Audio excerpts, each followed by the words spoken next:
ከእንግዲህ ድርድር የለም። ግብጽ ጨሰች፣ ኤርትራ ጀመረች። ከ14 ዓመታት ለአስጨራሽ የትውልድ ትግል በኋላም ባለፈው ጳጉሜ 4 ታላቁ የኢትዮጵያ ህዳሴ ግድብ በታላቅ ድምቀት ተመረቀ።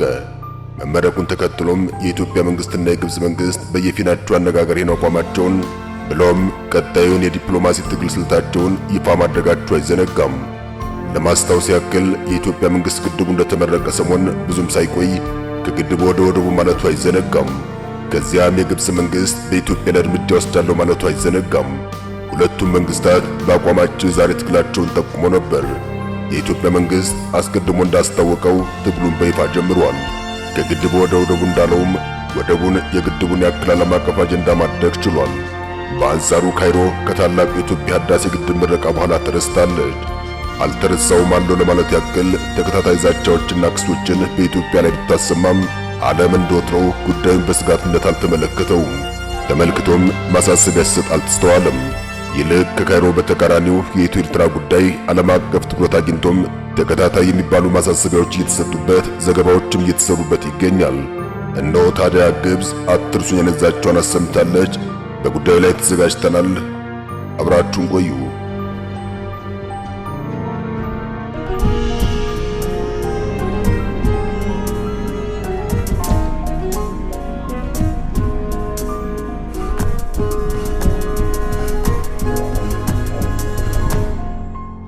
ለመሆኑ ካይሮ ምን እያለች ነው? የካይሮ ክስ አሰልች የሚባል ደረጃ ላይ ደርሷል። ተደጋጋሚ ክስ፣ ተደጋጋሚ ዛቻ መስማትም የሚሰለች ነው። ዛቻውም ክሱም ትርጉም የለሽና ወደ ተግባር የማይቀየር መሆኑ ደግሞ ይበልጥ አሰልች ሆኖ ይታያል። ታዲያ ካይሮ ይገብቷት ይሁን በቃኝ ከእንግዲህ ያልደራደር ማለት አቋም አንጸባርቃለች። ለ13 ዓመታት ያክል ተደራድራ ድል ባጣችበት የአባይ ግድብ ዙሪያም ከእንግዲህ ወዲያ ብደራደርም መፍትሄ ላላገኝ ነገር በቃኝ ብላ ፋይሏን ዝግ ማድረጓም በውጭ ጉዳይ ሚኒስትሯ በኩል እወቁልኝ ስትል ተደምጣለች።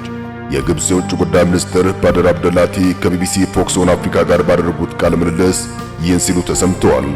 የውጭ ጉዳይ ሚኒስትሩም ላለፉት 13 ዓመታት የተደረጉ ውይይቶች አንዳች መፍትሄ አላመጡም፣ ግድቡን በተመለከተ ከኢትዮጵያ ጋር ተጨማሪ ውይይት አይደረግም ሲሉ ተደምጠዋል። ውይይቱ ሊሆን የሚችለው በግድቡ አስተዳደር ጉዳይ ነበር። ግብጽ ግን ይህን ፈቅዳ ለማድረግ ከብዷት ታይቷል። እንደገና ሲረችበት ግድብ ተገድቦ በአስተዳደሩ ጉዳይ እንደገና ሌላ ድርድር ማድረግ ለግብጽ የሞት ያክል የተቆጠረ መስሏል። ዋናው የውጥረቱ መንስኤም ይህ ሳይሆን አልቀረም። ውጭ ጉዳይ ሚኒስትሩ በጉዳዩ ላይ የሰጡት ማረጋገጫም የህዳሴው ግድብ ከተመረቀ በኋላም በኢትዮጵያና በግብጽ መካከል ያለው ግንኙነት የበለጠ መሻከሩን በመግለጽ ነው። ተማጽኖ በሚመስል መልእክት ይፋ የሆነው የግብጽ የውጭ ጉዳይ ሚኒስትር መልእክት ዓለም አቀፉ ማህበረሰብ ስጋት ሊሰማው እንደሚገባ ይጠይቃል። ከዚህ ቀደም ከኢትዮጵያ ጋር የተደረጉ ውይይቶች ውጤት ባለማግኘታቸው በቀጣይ ንግግር ማድረግ አስፈላጊ አይደለም የሚሉት የውጭ ጉዳይ ሚኒስትሩም የግድቡ ጉዳይ ከኢትዮጵያ ጋር ካለን የሁለትዮሽ ግንኙነት የሚያያዝ ነው፣ የግድቡን መገደብ እንደ ተናጥል እርምጃ ነው የሚቆጥረው ሲሉ ተደምጠዋል። በዚህ ላይም ክሳቸውን ሲቀጥሉ እንዲህ ይላሉ። ግድቡን እንደ ተናጥል እርምጃ የምንወስደው ህገ ወጥ ነው፣ ከዓለም አቀፍ ህግ ጋር የሚጣጣም አይደለም። ዓለም አቀፍ ህግ በግልጽ እንደሚለው ማንኛውም ድንበር ተሻጋሪ ወንዝ በዓለም አቀፍ ህግ መርሆች መሰረት መመራት አለበት። ይህ ማለት ማሳወቅና ጉዳት አለማስከተሉን ማረጋገጥ ያስፈልጋል በማለት የመንግስታቸውን አቋም አንጸባርቀዋል። የካይሮ ቀጣዩ እቅድ መቼም ግብጽ ለኢትዮጵያ የማታንቀላፋ ጠላት የመሆኗ ጉዳይ አዲስ ማብራሪያ የሚያስፈልገው አይደለም። ባላንጣነቷ የሚቀየር በዘመናት ብዛት የሚቆም እንዳልሆነም ለበርካታ ጊዜያት ታይቷል።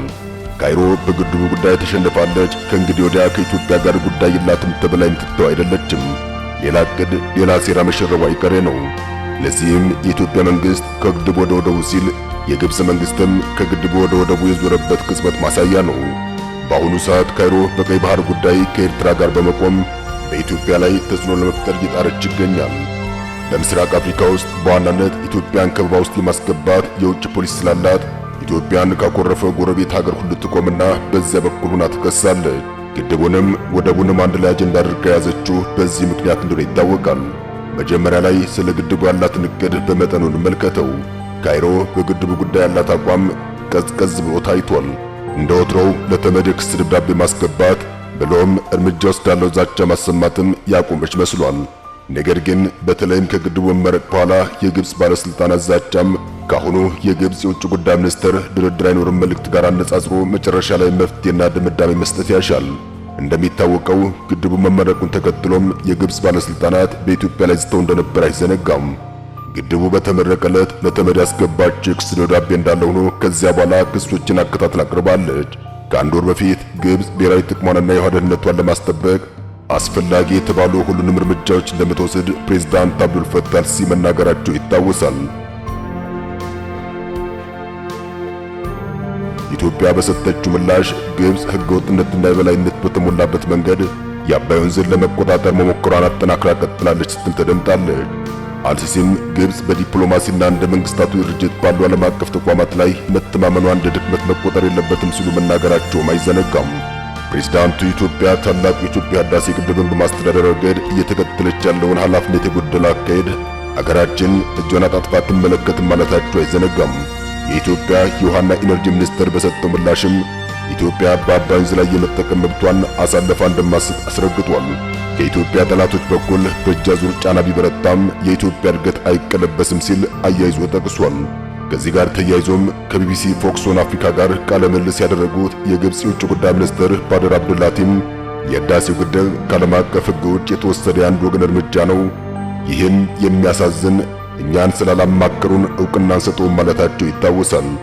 ያሳለፍነው ወርሃ መስከረም ማገባደጃ ላይ የተባበሩት መንግስታት ድርጅት ጠቅላላ ጉባኤ ሲካሄድ የውጭ ጉዳይ ሚኒስትሩ ኢትዮጵያ በግድቡ ምክንያት በታችኛው ተፋሰስ የሚኖሩ የሚሊዮኖችን ሕይወት አደጋ ላይ ጥላለች ብሎ በመክሰስ ሀገራቸው ጉዳዩን ወደ ዓለም አቀፉ የፍትህ ፍርድ ቤት ትወስደዋለች ማለታቸው አይዘነጋም።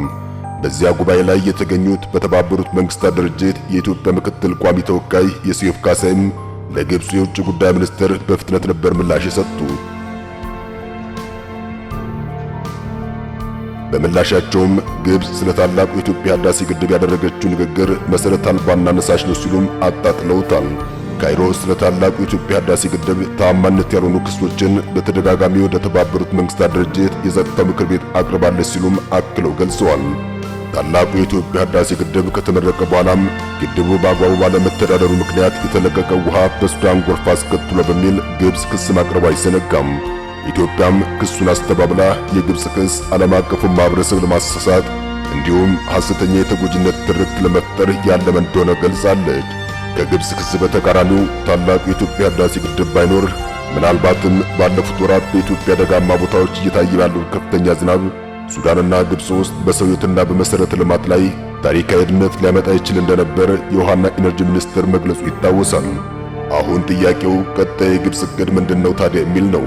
የዚህ ጥያቄ ምላሽ ብዙ ውስብስብ ሆኖ አይታይም። የግብጽ የሴራ እቅድ የኢትዮጵያ መንግስት እንቅስቃሴ መሰረት አድርጎ የሚመጣ ሲሆን በአሁኑ ሰዓት የኢትዮጵያ መንግስት ከግድቡ ወደ ደቡብ ስለዞረም ካይሮ አብራ ዞራለች። ከአባይ ወደ ቀይ ባህር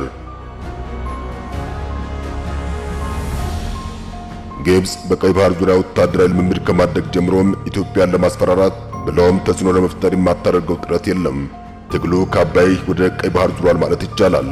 ይሄው እንደሚታየው ግብጽ በወደቡ ጉዳይ አቅሟን ትግሏን ስትጨርስ ኤርትራ በወደቡ ጉዳይ ትግሏን ጀምራለች። በቀይ ባህር የኢትዮ ኤርትራ ውጥረቱን ተከትሎም የኤርትራው ፕሬዝዳንት ኢሳያስ አፈወርቂ አንድ ጊዜ ወደ ካይሮ አምርተው ከግብፁ ፕሬዝዳንት አብዱል ፈታህ አልሲሲ ጋር ይመክራሉ። ሌላ ጊዜ ደግሞ ከሱዳኑ ጀነራል አብዱል ፈታህ አልቡርሃን ጋር ለመምከርም በረሃ አቋርጠው ፖርት ሱዳን ድረስ በመሄድ ሞክረዋል። ኢሳያስ በተለያዩ ጊዜያት ወደ ካይሮም ወደ ፖርት ሱዳንም አምርተው በኢትዮጵያ ጉዳይ መክረው ተመልሰዋል። ከሰሞኑም ወደ ፖርት ሱዳን አምርተው በዚያው ለሁለት ቀናት ቆይተው ተመልሰዋል የተባለው ከኢሳያስ ጀነራል ውይይት ጋር ተያይዞም የወጣው መረጃ እንደሚያመላክተው ሁለቱም ቀጣዩን የጋራ አቋማቸውን ይዘዋል ማለት ይቻላል። በመጀመሪያ ደረጃ ሱዳንና ኤርትራ ግንኙነታቸውን ቀድሞ ከነበረው ላይ ለማጠናከር የፖለቲካ እንዲሁም የጸጥታ ትብብራቸው ማጎልበት ላይ ያተኮረው ውይይት ማካሄዳቸው እየተነገረ ይገኛል።